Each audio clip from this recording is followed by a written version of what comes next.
को संबोधित करें एवं हम सभी का मार्गदर्शन करें।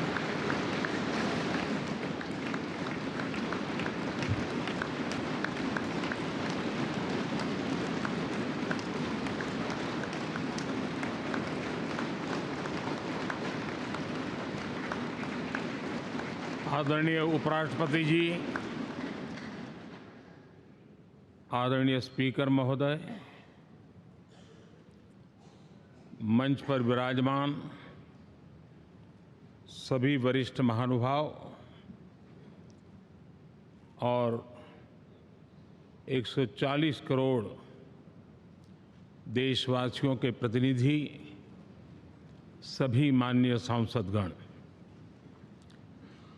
आपको और देशवासियों को गणेश चतुर्थी की अनेक अनेक शुभकामनाएं।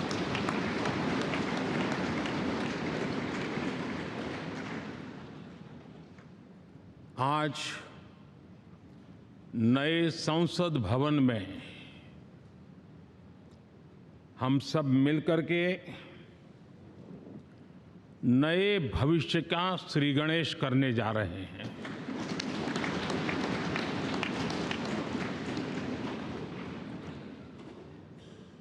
आज हम यहाँ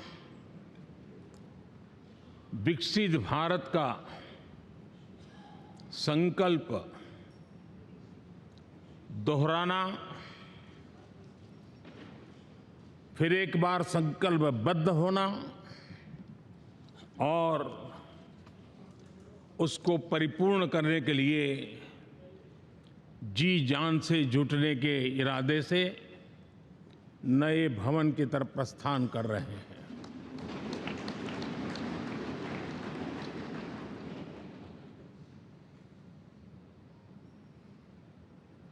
सम्माननीय सभागृह, ये भवन और उसमें भी ये सेंट्रल हॉल एक प्रकार से हमारी भावनाओं से भरा हुआ है। हमें भावुक भी करता है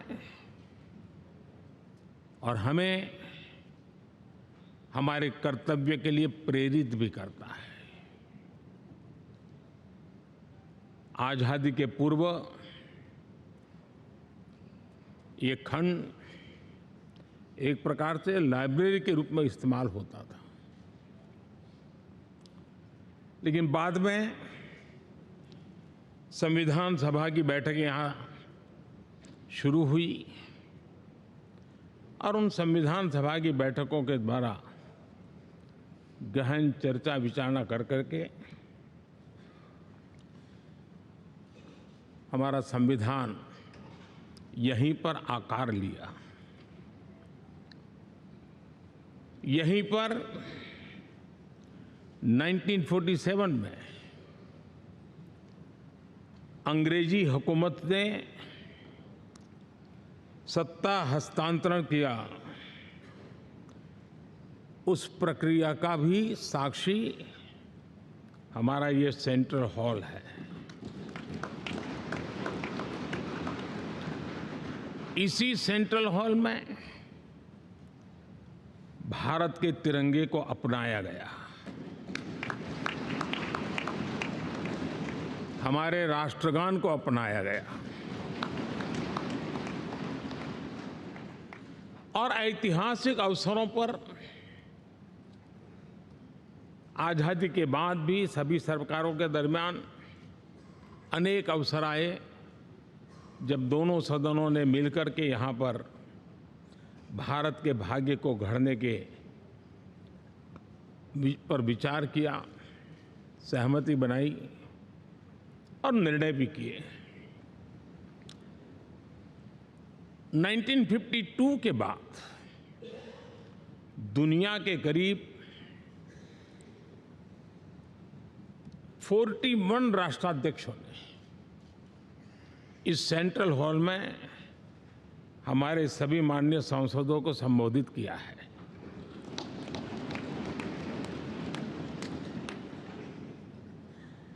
हमारे राष्ट्रपति महोदयों के द्वारा 86 बार यहाँ संबोधन किया गया है।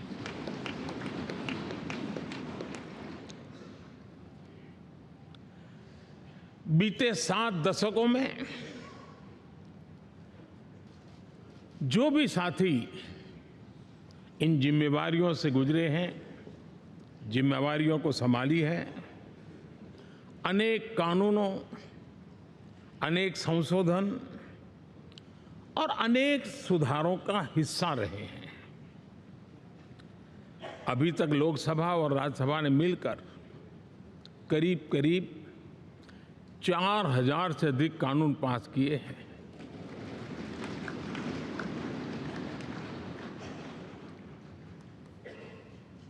और कभी जरूरत पड़ी तो ज्वाइंट सेशन के माध्यम से भी कानून पारित करने की दिशा में रणनीति बनानी पड़ी और उसके तहत भी दहेज रोकथाम कानून हो, बैंकिंग सर्विस कमीशन बिल हो, आतंक से लड़ने के लिए कानून हो, ये संयुक्त सत्र में पास किए गए हैं, इसी गृह में पास किए गए। इसी संसद में मुस्लिम बहन बेटियों को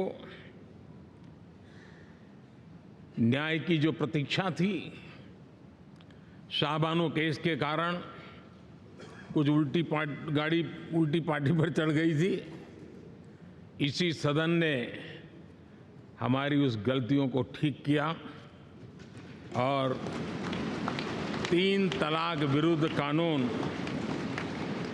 हम सब ने मिलकर के पारित किया। संसद ने बीते वर्षों में ट्रांसजेंडर को न्याय देने वाले कानूनों का भी निर्माण किया। इसके माध्यम से हम ट्रांसजेंडर के प्रति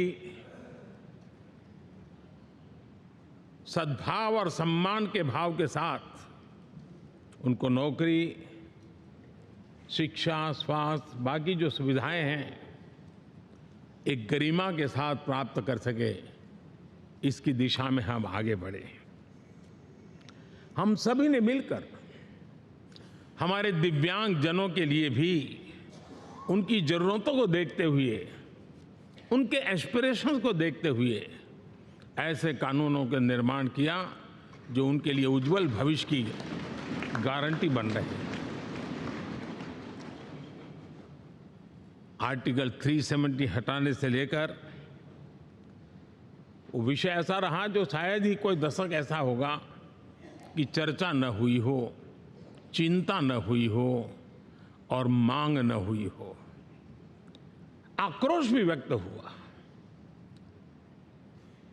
सभागृह में भी हुआ, सभागृह के बाहर भी हुआ, लेकिन हम सबका सौभाग्य है कि हमें सदन में आर्टिकल 370 से मुक्ति पाने का, अलगाववाद, आतंकवाद के खिलाफ लड़ाई लड़ने का एक बड़ा महत्वपूर्ण कदम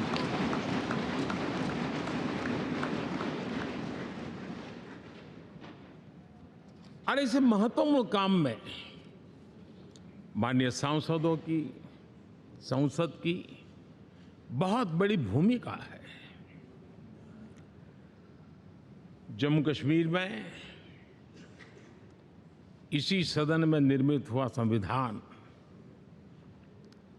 हमारे पूर्वजों ने दिया हुआ वो महामूल्य दस्तावेज जम्मू कश्मीर में लागू करते हैं तो इस मिट्टी को प्रणाम करने का मन करता है। आज जम्मू और कश्मीर शांति और विकास के रास्ते पर चलने के लिए प्रतिबद्ध हुआ है और नए उमंग, नए उत्साह, नए संकल्प के साथ जम्मू कश्मीर के लोग आगे बढ़ने का कोई मौका अब छोड़ना नहीं चाहते हैं।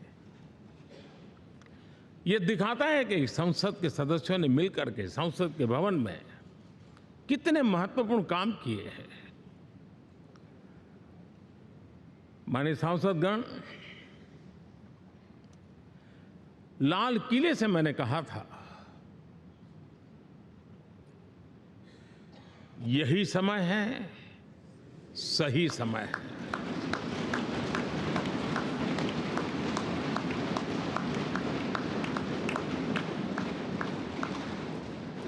एक के बाद एक घटनाओं की तरफ हम नजर करेंगे। हर घटना इस बात का गवाह दे रही है कि आज भारत एक नई चेतना के साथ पुनर्जागृत हो चुका है।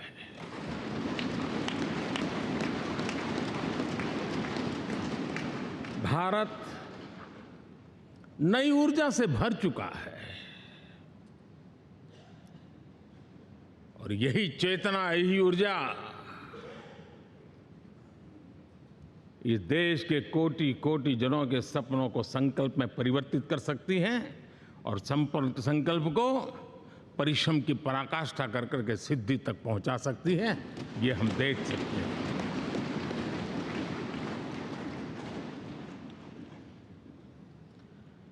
और मेरा विश्वास है, देश जिस दिशा में चल पड़ा है, इच्छित परिणाम अवश्य प्राप्त होंगे।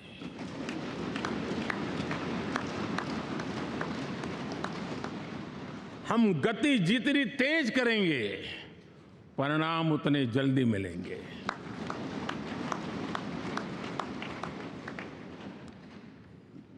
आज भारत 5वीं अर्थव्यवस्था पर पहुंचा है, लेकिन पहले 3 में पहुंचने के संकल्प के साथ बढ़ रहा है।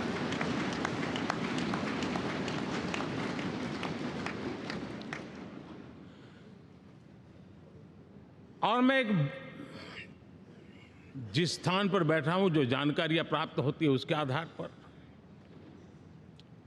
विश्व के गणमान्य लोगों से बातचीत करता हूं, उसके आधार पर मैं बड़े विश्वास से कह रहा हूं, हम में से कुछ लोगों की निराशा हो सकती है, लेकिन दुनिया आश्वस्त है कि भारत टॉप 3 में पहुंच के रहेगा।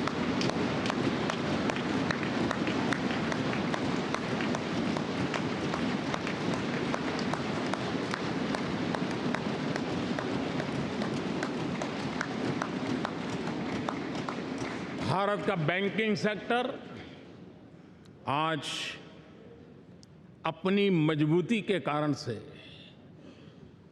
फिर एक बार दुनिया में सकारात्मक चर्चा का केंद्र बना हुआ है।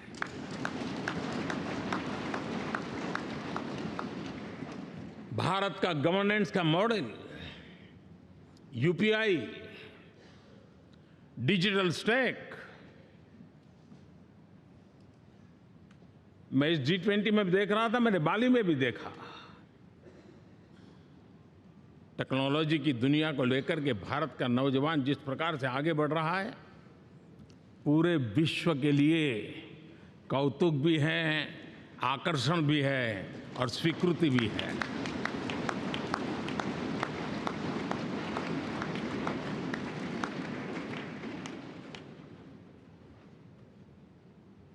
हम सब उस ऐसे कालखंड में हैं, मैं कहूँगा हम लोग एक भाग्यवान लोग हैं। ऐसी भाग्यवान समय में हमें कुछ दायित्व निभाने का अवसर आया है और हमारा सबसे बड़ा भाग्य है कि आज इंडियन एस्पिरेशंस उस ऊंचाई पर हैं जो शायद पिछले 1000 साल में नहीं रहे होंगे।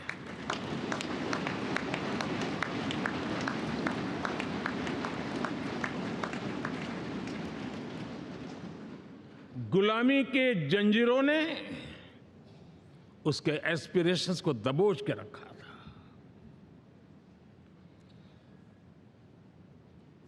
उसकी भावनाओं को तहस नहस कर दिया था।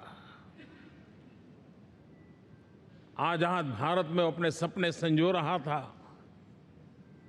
चुनौतियों से जूझ रहा था, लेकिन मिलकर के आज जहां पहुंचे हैं, अब वहां वो रुकना नहीं चाहता है। वो एस्पिरेशनल सोसाइटी के साथ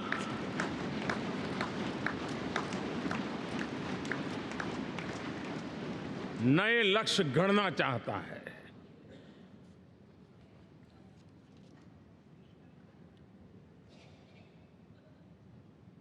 जब एस्पिरेशन सोसाइटी सपने संजोते ही हो, संकल्प लेकर के निकल पड़ी हो, तब पुराने कानूनों से मुक्ति पाकर नए कानूनों का निर्माण करके उज्जवल भविष्य के लिए एक मार्ग प्रशस्त करने का दायित्व हम सभी सांसदों का सविशेष होता है। संसद में बनने वाला हर कानून, संसद में होने वाली हर चर्चा, संसद से जाने वाला हर संकेत इंडियन एस्पिरेशन को बढ़ावा देने के लिए ही होना चाहिए। ये हम सबकी भावना भी है, कर्तव्य भी है और एक एक देशवासी की हमसे अपेक्षा भी है।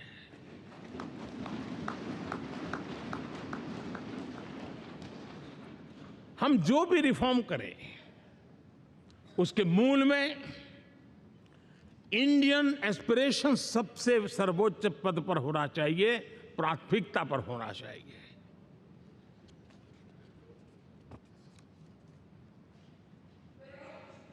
लेकिन मैं बहुत सोच समझ करके कहना चाहता हूं, क्या कभी छोटे कैनवास पर कोई बड़ा चित्र बना सकता है क्या?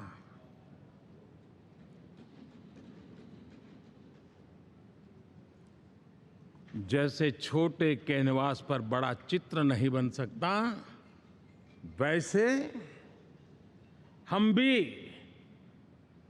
अगर हमारे सोचने के कैनवास को बड़ा नहीं कर सकते, तो भव्य भारत का चित्र भी हम नहीं अंकित कर सकते।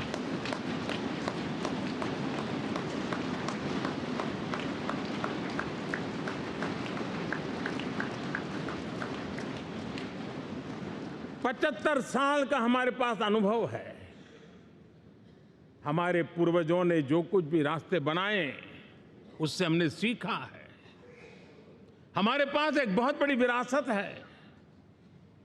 इस विरासत के साथ अगर हमारे सपने, हमारे संकल्प जुड़ जाए, हमारा सोचने का दायरा बदल जाए, हमारा कैनवास बड़ा हो जाए, तो हम भी उस भव्य भारत के चित्र को अंकित कर सकते हैं, उस तस्वीर का खाका खींच सकते हैं, उसमें रंग भरने का काम हम भी कर सकते हैं और आने वाली पीढ़ी को वो भव्य दिव्य मां भारती के हम उनको सुपुर्द कर सकते हैं। दोस्तों,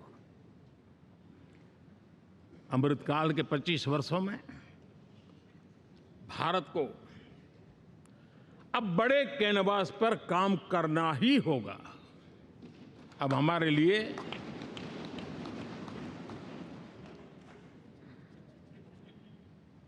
छोटी छोटी चीजों में उलझना, वो वक्त चला गया है।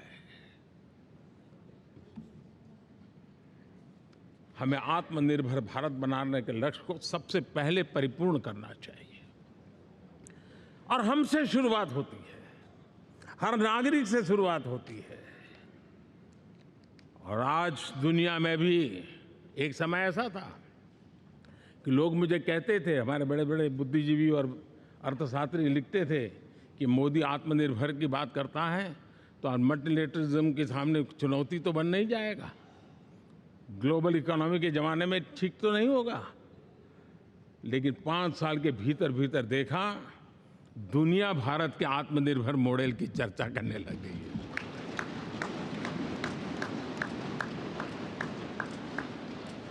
और कौन हिंदुस्तानी नहीं चाहेगा कि डिफेंस सेक्टर में आत्मनिर्भर हो, एनर्जी सेक्टर में हम आत्मनिर्भर हो, एडिबल ऑयल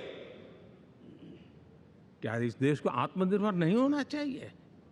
कृषि प्रधान देश हम कहते हैं। खाने का तेल क्या अब देश बाहर से लाएगा?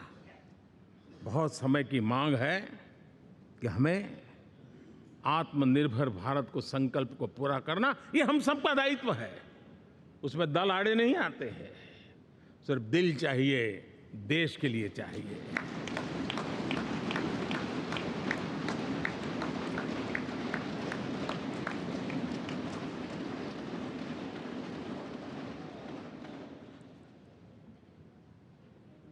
हमें अब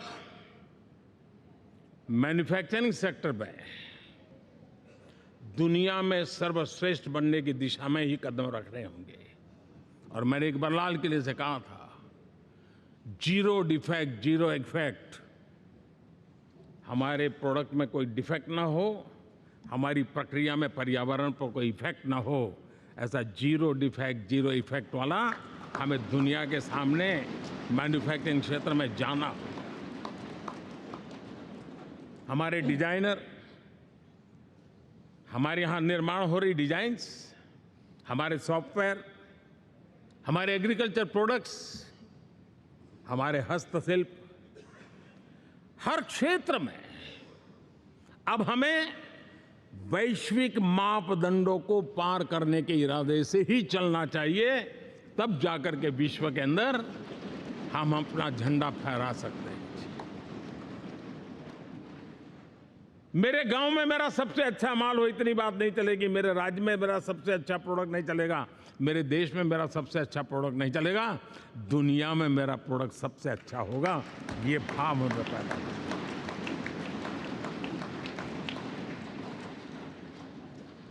हमारी यूनिवर्सिटीज दुनिया के अंदर टॉप रैंकिंग में आए, अब इसमें हमें पीछे नहीं रहना है।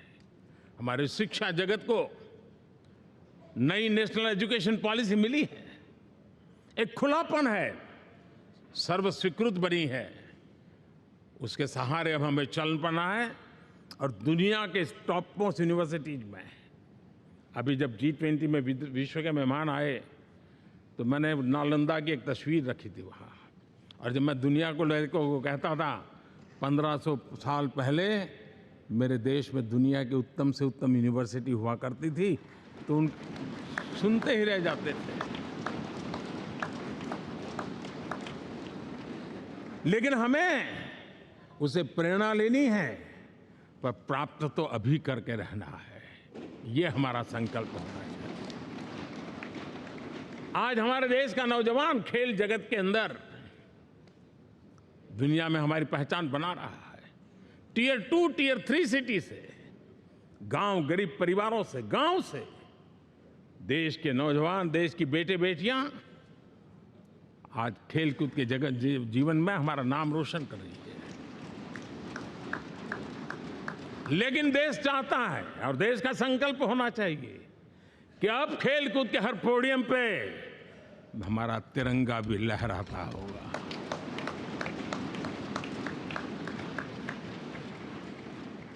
हमें अब पूरा हमारा दिमाग क्वालिटी पर फोकस करना ही होगा, ताकि हम विश्व की आशा अपेक्षाओं के अनुकूल और भारत के सामान्य मानव के जीवन में भी क्वालिटी ऑफ लाइफ के प्रति जो एस्पिरेशन बढ़ा है, उसको हम एड्रेस कर पाए। और जैसे मैंने कहा कि हम भाग्यवान हैं कि हम उस समय काम कर रहे हैं जब समाज अपने आप एक एस्पिरेशनल सोसाइटी है। हमारा और भी एक भाग्य है कि हम उस समय हैं जब हिंदुस्तान युवा देश है। हम दुनिया में सबसे ज्यादा जन आबादी वाला तो देश बने ही हैं, लेकिन सबसे बड़ी आबादी, उसमें भी सबसे युवा, ये पहली बार हुआ है।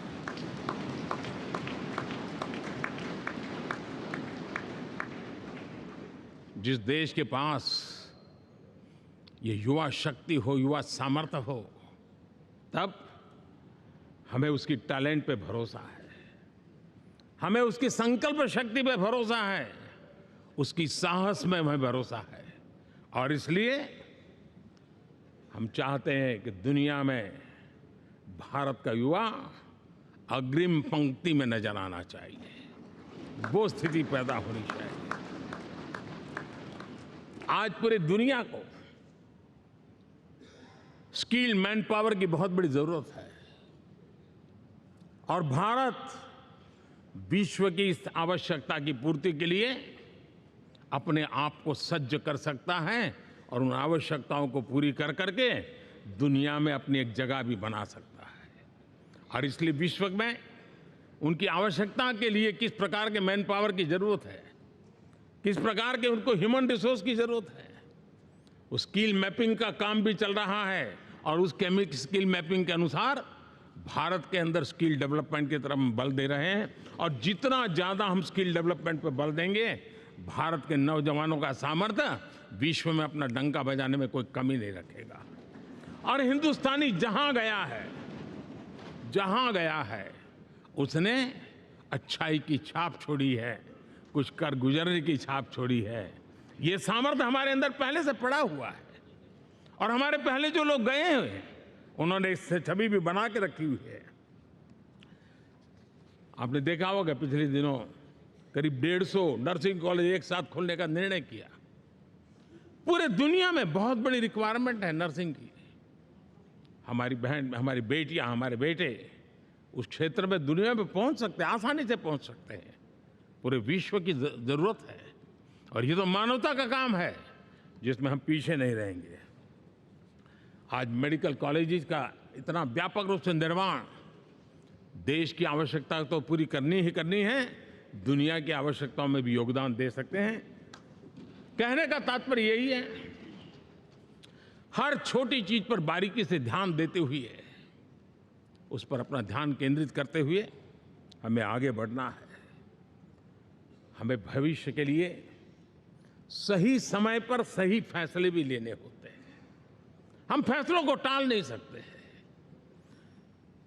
हम राजनीतिक लाभ नुकसान के गणा भाग के अंदर अपने आप को बंधी नहीं बना सकते हैं।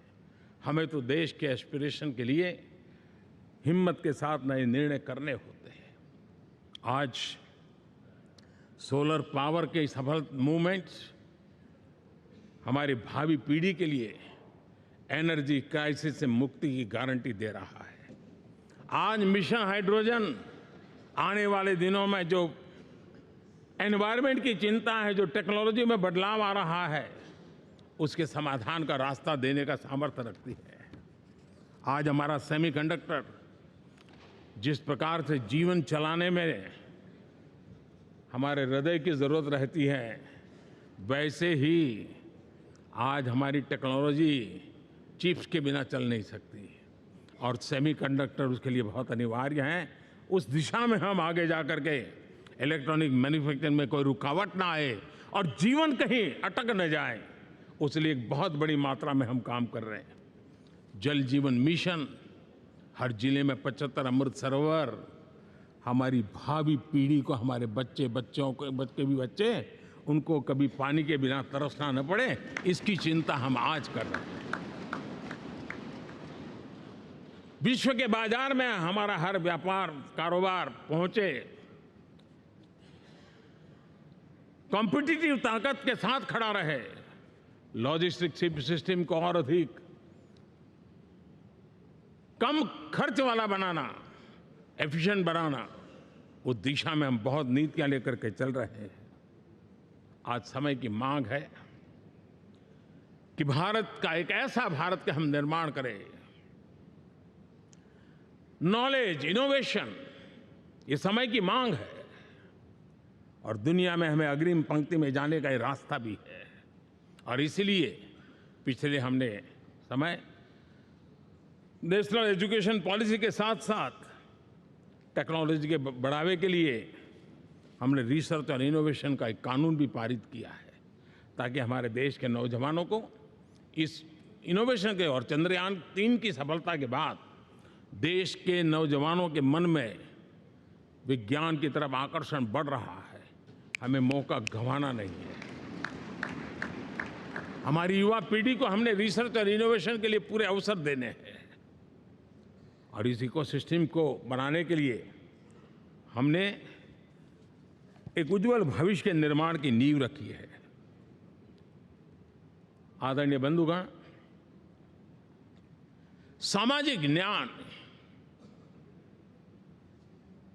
ये हमारी पहली शर्त है। बिना सामाजिक न्याय, बिना संतुलन, बिना समभाव, बिना समत्व हम इच्छित परिणामों को घर के भीतर प्राप्त नहीं कर सकते। लेकिन सामाजिक न्याय की चर्चा बहुत सीमित बन के रह गई। हमें उसको व्यापक रूप में देखना होगा। हम किसी गरीब को कोई सुविधा दें, किसी समाज में दबे कुचले व्यक्ति को कोई सुविधा दें, वो तो सामाजिक न्याय की एक प्रक्रिया है। लेकिन उसके घर तक पक्की सड़क बन जाए ना, वो भी सामाजिक न्याय के लिए उसको मजबूती देती है। उसके घर के नजदीक में बच्चों के लिए अगर स्कूल खुल जाए तो वो भी उसको सामाजिक न्याय की मजबूती देती है। उसको बिना खर्च अगर आरोग्य में समय की जरूरत पड़े वो मिले, तब जाकर के सामाजिक न्याय की मजबूती मिलती है। और इसलिए जिस प्रकार से समाज व्यवस्था में सामाजिक न्याय जरूरत है, वैसा ही राष्ट्र व्यवस्था में सामाजिक न्याय की आवश्यकता है। अब देश का कोई हिस्सा पीछे रह जाए, अविकसित रह जाए, ये भी सामाजिक न्याय के खिलाफ है। दुर्भाग्य से देश का पूर्वी इलाका, भारत का पूर्वी भाग जो समृद्धि से भरा हुआ है, लेकिन वहां के नौजवानों को रोजगार के लिए दूसरे इलाके में जाना पड़ रहा है। ये स्थिति हमें बदलनी है। हमारे देश के उस पूर्वी भाव को, इलाका को समृद्ध बना करके सामाजिक न्याय की मजबूती भी हमने देनी है। असंतुलित विकास, शरीर कितना भी स्वस्थ क्यों न हो, लेकिन एक उंगली को भी अगर लकवा मार गया है तो शरीर स्वस्थ नहीं माना जाता है। भारत कितना ही समृद्ध हो, लेकिन कोई अंग उसका दुर्बल रह जाए तो भारत समृद्धि में पीछे है, मानना पड़ेगा। और इसलिए हम सर्वांगीण विकास के पक्ष में, सामाजिक न्याय की उस ऊंचाई को प्राप्त करने के पक्ष में, दिशा में हमें आगे बढ़ना है। चाहे पूर्वी भारत हो, चाहे नॉर्थ ईस्ट हो, हमें उन चीजों को प्राप्त करना। और उसी लिए जो रणनीति कितनी सफल हुई है, 100 एस्पिरेशनल डिस्ट्रिक्ट पर विशेष काम किया, नौजवान अफसरों को लगाया गया, एक स्ट्रेटेजी बनाई गई। आज दुनिया उस मॉडल की चर्चा कर रही है। और आज 100 डिस्ट्रिक्ट देश के कोने कोने में जो पीछे माने जाते थे, उसको बोझ मान लिया गया था। आज स्थिति ये बनी है कि 100 डिस्ट्रिक्ट अपने अपने राज्य में लीड कर रहे हैं, राज्य की एवरेज से भी ऊपर जा रहे हैं। और इस सफलता को देख करके, सामाजिक न्याय की इस भावना को मजबूत करते हुए 100 डिस्ट्रिक्ट में से आगे बढ़ करके अब जमीनी स्तर पर ले जाने के लिए 500 ब्लॉक तक उनको एस्पिरेशनल डिस्ट्रिक्ट ब्लॉक के नाते आइडेंटिफाई करके उसको मजबूती करने देने का काम चल रहा है। और मुझे विश्वास है ये एस्पिरेशनल ब्लॉक्स हैं, वो एक विकास का नया मॉडल बनने वाले हैं। वो एक प्रकार से देश के विकास के एक नए ऊर्जा केंद्र बनने की संभावना रखते हैं। और उस दिशा में भी हम आगे बढ़ रहे हैं। माननीय सांसदगण, आज विश्व की नजर भारत पर है। शीत युद्ध के समय हमारी पहचान कूटनिरपेक्ष देश के रूप में रही। उस समय की जो जरूरत थी, उसके जो लाभ होने थे, उस समय से हम गुजरे हैं। लेकिन अब भारत का स्थान कुछ और बना है। और इसलिए उस समय गुटनिरपेक्ष की अवस्था आवश्यक होगी। आज हम उस नीति को लेकर के चल रहे हैं, जिस नीति को अगर हमें पहचानना है तो विश्व मित्र के रूप में हम आगे बढ़ रहे हैं। हम दुनिया से मित्रता कर रहे हैं, दुनिया हमारे में मित्र खोज रही है। ये शायद विश्व में एक भारत ने, और दूरी नहीं, हो सके उतनी निकटता, उस रास्ते पर चल करके भी हम अपने विश्व मित्र के रूप में भाव आज सफलतापूर्वक आगे बढ़ा रहे हैं। और मुझे लगता है कि इसका लाभ आज भारत को हो रहा है। भारत आज दुनिया के लिए एक स्टेबल सप्लाई चेन के रूप में उभर रहा है। और आज विश्व की ये जरूरत है और उस आवश्यकता की पूर्ति करने का काम G20 में भारत ग्लोबल साउथ के आवाज बनकर के उभरा है। ये बीज G20 समिट में जो बीज बोया गया है, मेरे देशवासी आने वाले समय देखेंगे कि वो ऐसा वटवृक्ष बनने वाला है, ऐसा वटवृक्ष बनने वाला है, विश्वास का ऐसा वटवृक्ष बनने वाला है जिसकी साया में आने वाली पीढ़ियां सदियों तक एक गर्व के साथ अपना सीना तान करके खड़ी रहेगी। ये मुझे विश्वास है।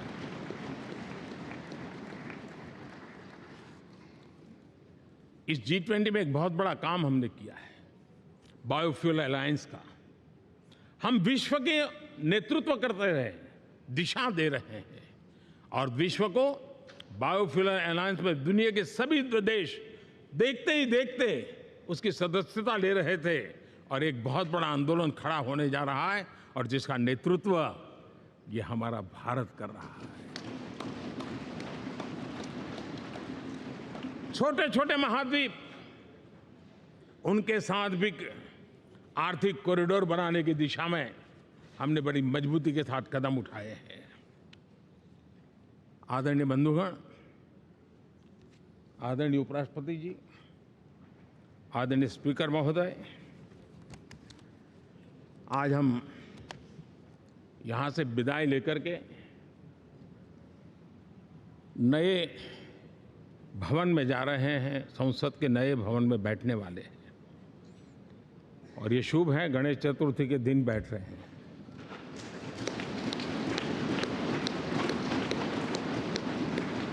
लेकिन मैं आप दोनों महानुभावों को एक प्रार्थना कर रहा हूं, एक विचार आपके सामने रख रहा हूं। मैं आशा करता हूं कि आप दोनों मिलकर के उस विचार पर जहां भी जरूरत पड़े मंथन करके कुछ निर्णय अवश्य कीजिए। और मेरी प्रार्थना है, मेरा सुझाव है कि अब हम जब नए सदन में जा रहे हैं तब इसकी गरिमा कभी भी कम नहीं होनी चाहिए।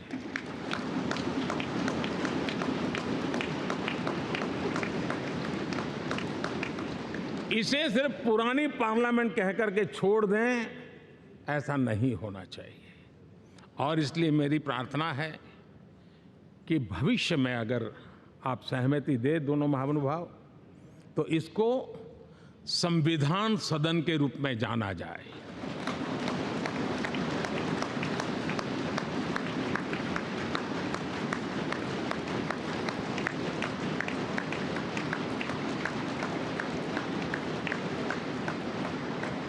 ताकि ये हमेशा हमारे रक्षा के लिए हमारी जीवन प्रेरणा बनी रहेगी।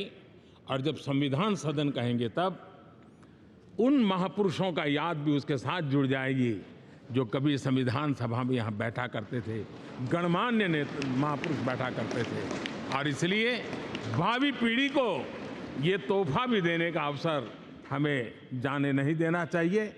मैं फिर एक बार इस पवित्र भूमि को प्रणाम करता हूँ।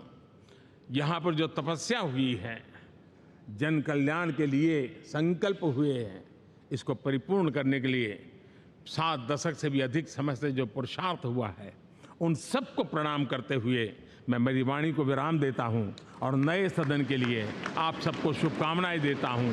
बहुत बहुत धन्यवाद।